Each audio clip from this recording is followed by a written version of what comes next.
So get yourselves a nice cup of tea because you rock.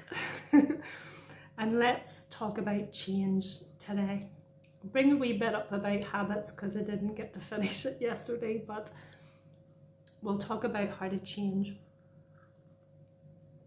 So a habit is whenever you've done something so many times that your body knows how to do it better than your mind. It's having automatic thoughts and behaviours and emotions. So you're basically living your past in the present moment. And if you're running from automatic patterns or behaviours from your past will become the present, and then it will also become your future. Does that make sense? The routine becomes an automatic program. So if you're getting up every single day and you're doing the same thing over and over and over and expecting different results, you're conditioning yourself to react the same way to different situations. 70% of people worry about the worst case scenario because they have allowed themselves to stay in an emotional reaction to something that may have happened weeks ago, years ago, or even decades ago. Now, we've all done it. We have had an argument with someone, said something that we didn't want to say, or we've done something and we've held on to that thought, and then the thought's created another thought. But I'm just bringing awareness to this because I've done it. I've had those experiences too, because we're conditioning our body to believe that we have to react the same way. But it is a choice to live in survival mode and expect the same things to happen and react the same way. The good news is you can change it. It might take time for your body to adjust itself to the new changes because it's been conditioned to be a certain way. So say for instance, you recall a negative event. The body will produce the same chemistry, behaviour and emotion and anticipate stress. So the body is reliving the past and expecting the same experience and being influenced by the thoughts. And you could be lying on your bed, safe in your own house, not doing anything, not going anywhere. But you're thinking that thought, you're recalling an event that happened to you whenever. Your body and mind don't know the difference between something that is happening in the present moment and something that happened a long time ago. So you're the one that's reconditioning yourself to be the same way each time. The moment you decide to make a difference, a different choice, you'll start to feel a bit unfamiliar because you've hardwired yourself for a certain amount of fear or anxiety or stress. And you will think corresponding thoughts to confirm how you feel. Now this is just, you've gone through a conditioning period, okay? This is what I call the merry-go-round, okay? So you've just got caught up in a cycle of thought. And when you decide that your old ways aren't helping you and you want to change something about that, you will feel a bit uncomfortable at first. You might listen to those thoughts and fall back into your old ways. But if you keep encouraging yourself and reminding yourself that the old way isn't necessarily the only way, and it's not helpful or useful in your growth, you can reprogram your body and your mind so that you can be more consistent with the changes in your life. You can override those thoughts of the past. The ones that say, don't do it. Do it tomorrow. It's a good idea. You'll never change. You're not good enough. Don't go outside.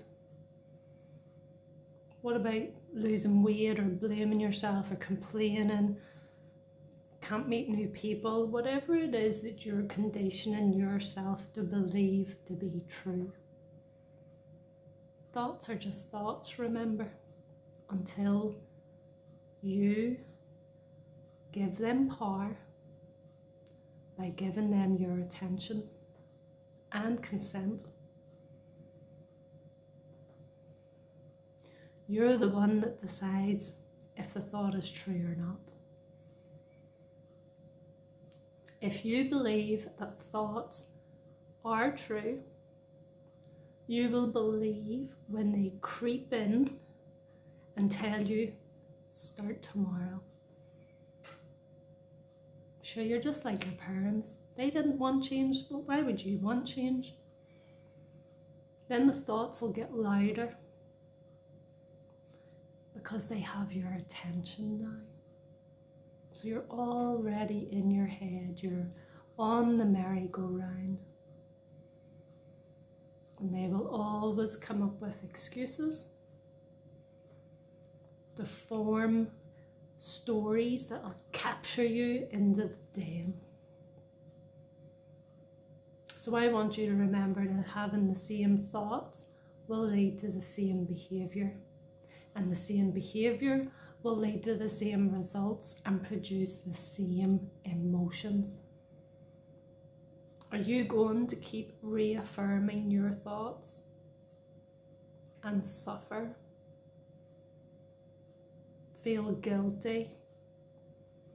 Worry? Have anxiety?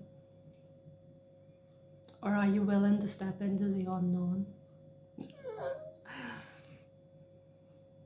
You don't even have to go out of your house. What I'm going to ask you to do, you don't even have to go out of your house to do this.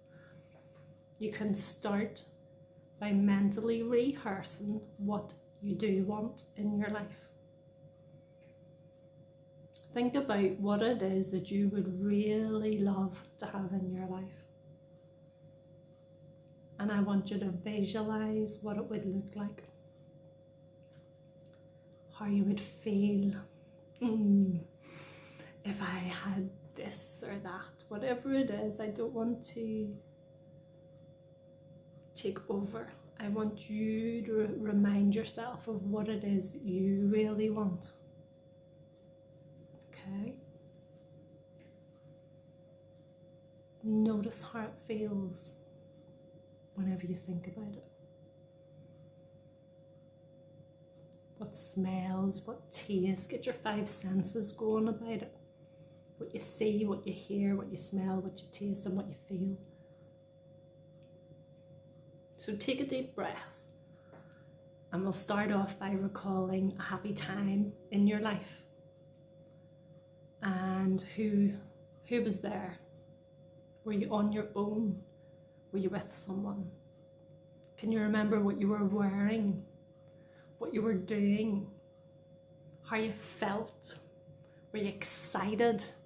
Were you nice and calm and relaxed? Were you running? Were you walking? Were you skipping? Were you on a swing? Start to think about the things in your life that felt good, rather than constantly thinking about all the stuff that went wrong. This is how we can create change. We jump in with something better, okay? Rather than listening to the thought, agreeing with the thought, and then having another thought, And then before you know it, you're on the merry-go-round and it's all despair and hopelessness. It's not about judging yourself, okay? If you can't think of something, I remember asking my mum for something to remind me of a happy time in her life, and she couldn't remember. So don't be hard on yourself. This is just because you've been conditioning yourself to be in a state of panic or fear, anxiety, or worst case scenario, okay? You've just done that. There's no judgment about it. You're just going to shift your perception now. You're going to allow yourself to think a little bit different. You're going to start recalling all the good, happy memories. And I want you to comment some of the memories, okay? Let's make this into a space where you can be the best version of yourself. And it's okay to talk about things that come up, and I understand I've gone through a lot in my life and I can empathise with a lot of experiences, okay? But feeling empowered is when you stop living as a victim of your own thoughts and you become a creator of your world. Victim, creator. What do you want to do? I'm just making you aware of what the merry-go-round can do, and it can keep you over here in the victim place. I want to empower as many people as I can when I'm here. Why do I want to do that? Because it's something I've always wanted to do. So rather than me thinking that it's a good idea, I'm starting to do videos so that I can help others. It's my only way of sharing it to people that I may not be able to get in contact with. So comment below if you got anything from this, because that encourages me to do more videos. Okay, so you are stepping into an unfamiliar part of yourself. If this is something that you've always done, you have constantly been thinking or worrying and getting into the worst case scenario. Now you're going to try something different and you're going to do baby steps, okay? And let me know how you get on. And even if you're just starting, that's okay. And if you've done loads, let me know as well. Okay, take care of yourselves. Bye.